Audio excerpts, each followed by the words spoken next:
Bienvenue sur TPT+, ensemble partageant l'information à la une du journal.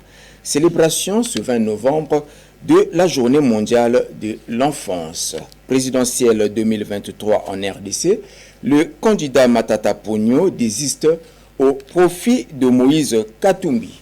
En sport, nous parlerons de la victoire de l'AS Léopard, 2-0 face au V-Club Mokanda.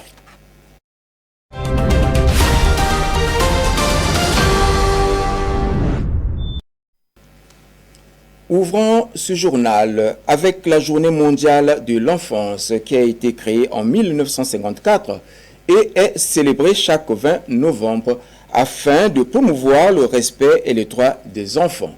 Pour chaque enfant, tous ses droits est le thème de cette année 2023. Reportage Trésor Fils Kokolo. Rien n'est plus important que de bâtir un monde dans lequel tous nos enfants auront la possibilité de réaliser pleinement leur potentiel, de grandir en bonne santé, dans la paix et dans la dignité. C'est en 1996 que le Parlement français a décidé de faire du 20 novembre la Journée mondiale de défense et de protection des droits de l'enfant. Cette journée internationale est un moment privilégié pour se rendre compte des nombreuses injustices perpétrées contre les enfants dans le monde. Au Congo, par exemple, triste est de constater que certains enfants ne connaissent pas leurs droits, mais aussi certains parents les bafouent, en faisant travailler ces enfants pendant la période scolaire, ce qui est anormal et interdit. La loi 4-2010 du 14 juin 2010 portant protection de l'enfant en République du Congo, c'est celle que nous appelons loi Potignan. Et cette loi, justement, comme je le dis, protège les enfants en République du Congo et énonce des principes que nous devons de respecter en réalité. Déjà, le travail des enfants est interdit. Il faut le préciser. On ne peut pas demander à un enfant de vendre et lui donner un salaire ou lui demander de rapporter des bénéfices. Genre, tu dois vendre ceci, si tu n'emmènes pas tant d'argent, je te frappe ou tu ne manges pas ou tu es puni. C'est strictement interdit par la loi. Et les personnes qui exploitent les enfants dans ce sens-là seront forcément poursuivies ici au tribunal. Ça, c'est la première chose. Mais la deuxième chose, c'est aussi le fait que il y a dans cette loi ce qu'on appelle le droit à l'éducation. Dans les droits des enfants, on parle du droit à l'éducation. Et l'école est obligatoire chez nous jusqu'à 16 ans. Obligatoire. Ce qui signifie qu'en réalité, les enfants ne devraient pas être dans la rue à vendre, mais ils devraient être à l'école en train d'apprendre à devenir des adultes responsables. Elle tend aussi à faire prévaloir la Convention internationale des droits de l'enfant de 1989.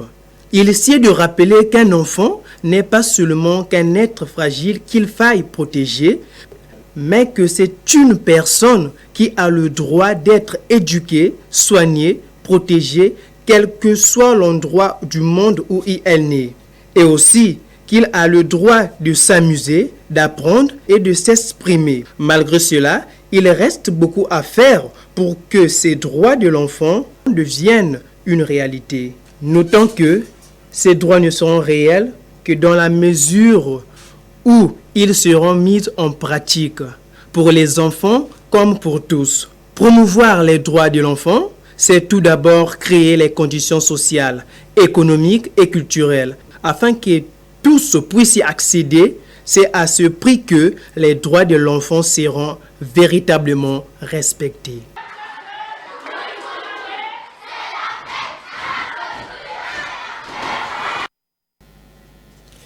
Présidentielle en RDC, après la concertation des 4 leaders de l'opposition congolaise pour le choix d'un candidat unique, Pretoria, Afrique du Sud, le candidat Matata Ponyo a désisté depuis hier dimanche 19 novembre au profit du candidat Moïse Katumbi. Reportage TPT+, Kinshasa.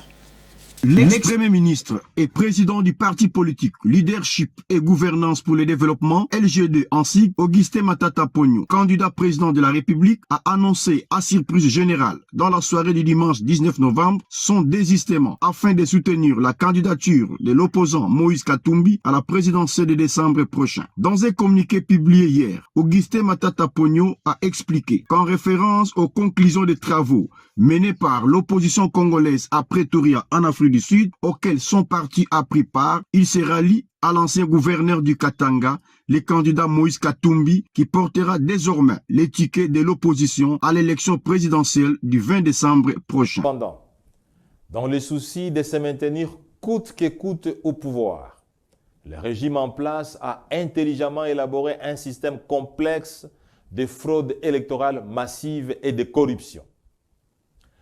En vue de maximiser les voix et surtout pour faire échec à la manœuvre du pouvoir, l'urgence d'une candidature unique de l'opposition s'impose comme la meilleure stratégie qui soit.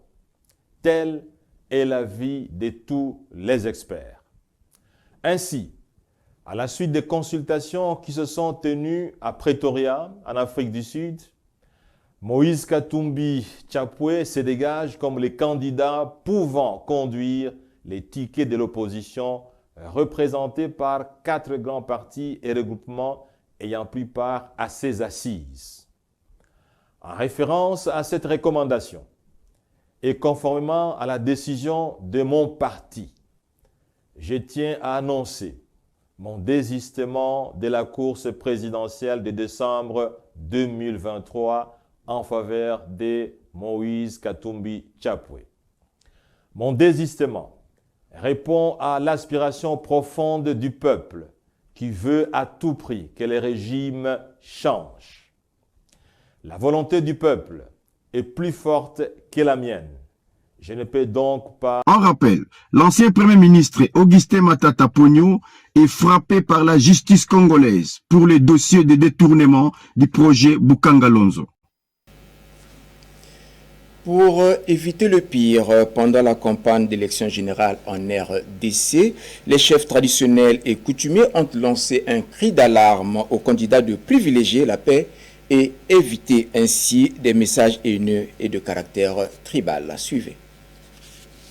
Les collectifs des chefs traditionnels et coutumiers de la République démocratique du Congo, sous la conduite de Sa Majesté Mfumu Difimantinu, roi Congo, a réuni quelques chefs traditionnels pour lancer un message fort aux Congolais en cette période cruciale où l'amitié, la famille entre Congolais se déchire suite à la campagne des élections générales. Il exhorte les candidats, surtout à la retenue, à la cohésion nationale, tout en excluant l'esprit de la haine, tribalisme, message et jalousie. Oui, nous sommes à la veille du 19 novembre, date demain, du lancement de la campagne électorale.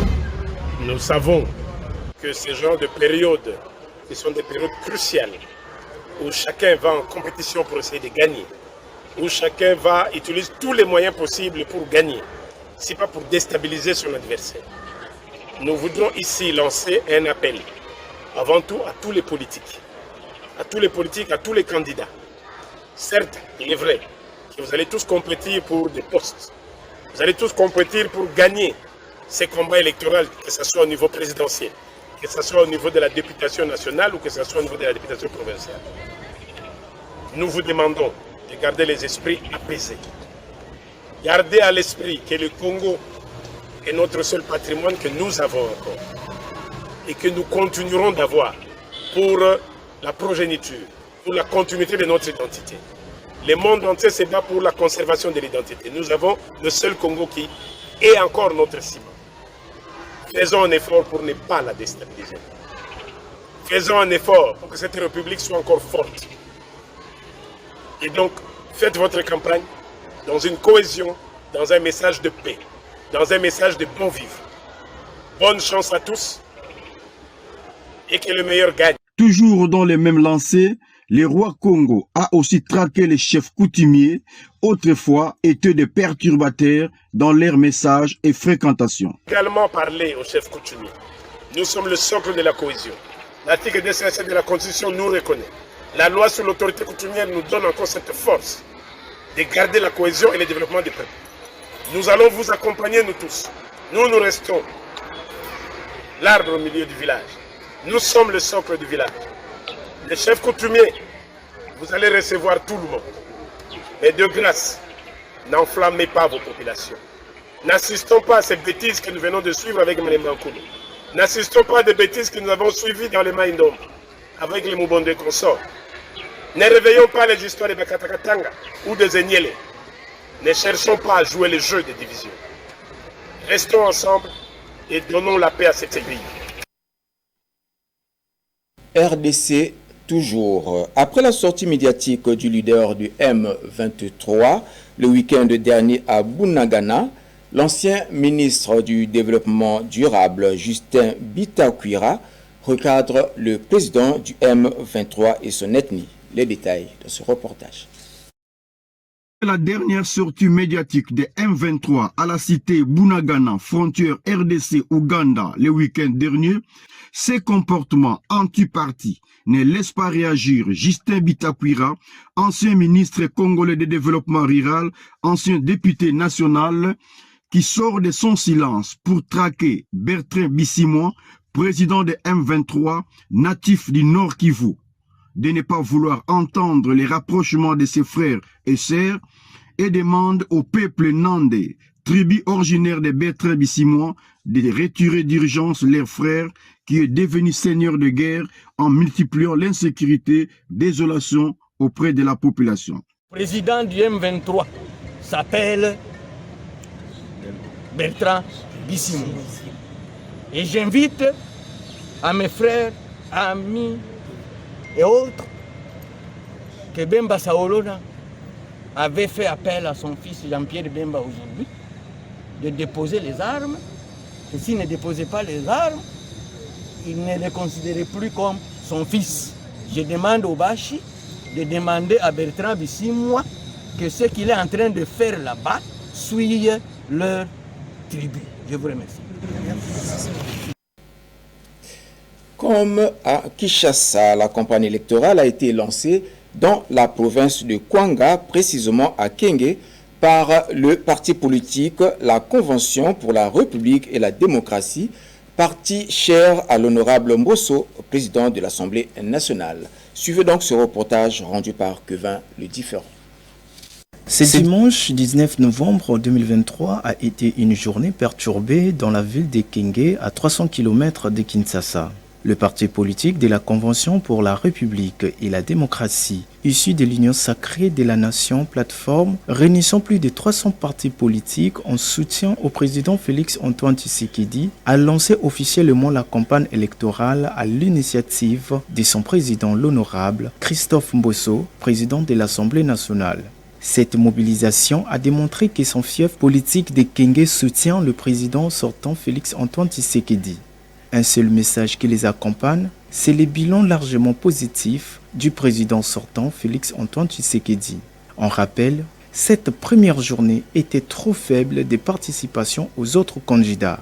Le président de la République, qui attendait la logistique, financièrement, quitte et surtout la mobilisation des électeurs qui font défaut. RDC enfin. Pour protéger les biens et la population pendant le processus électoral en RDC, une séance de formation a été initiée à la police congolaise. Suivez.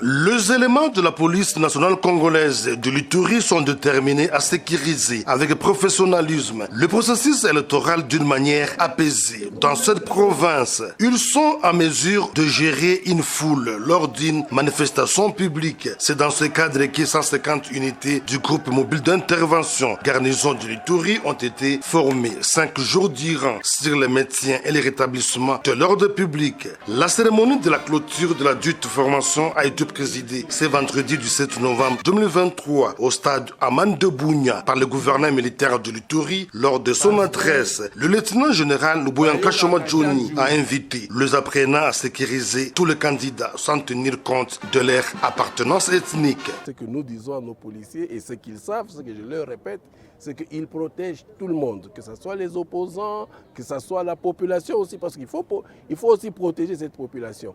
Tout le monde est bienvenu ici chez nous à Ituri. Mais pour autant aussi qu'on respecte la loi.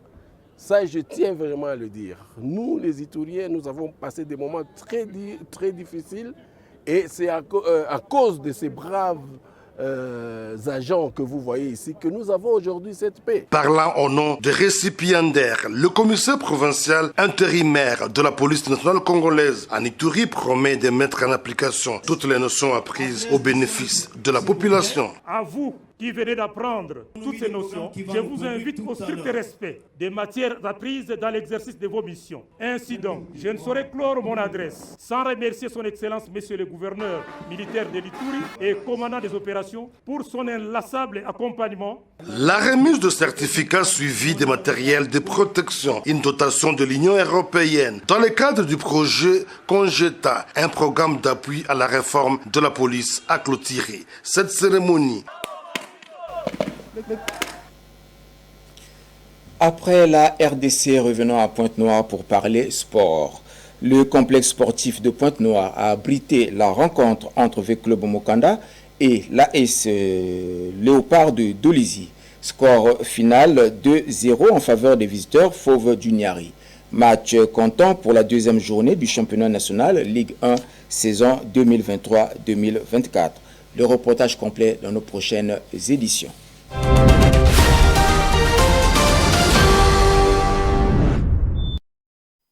Débutons notre actualité hors de nos frontières au Zimbabwe, à Kuanzana, comme dans plusieurs autres quartiers de la capitale.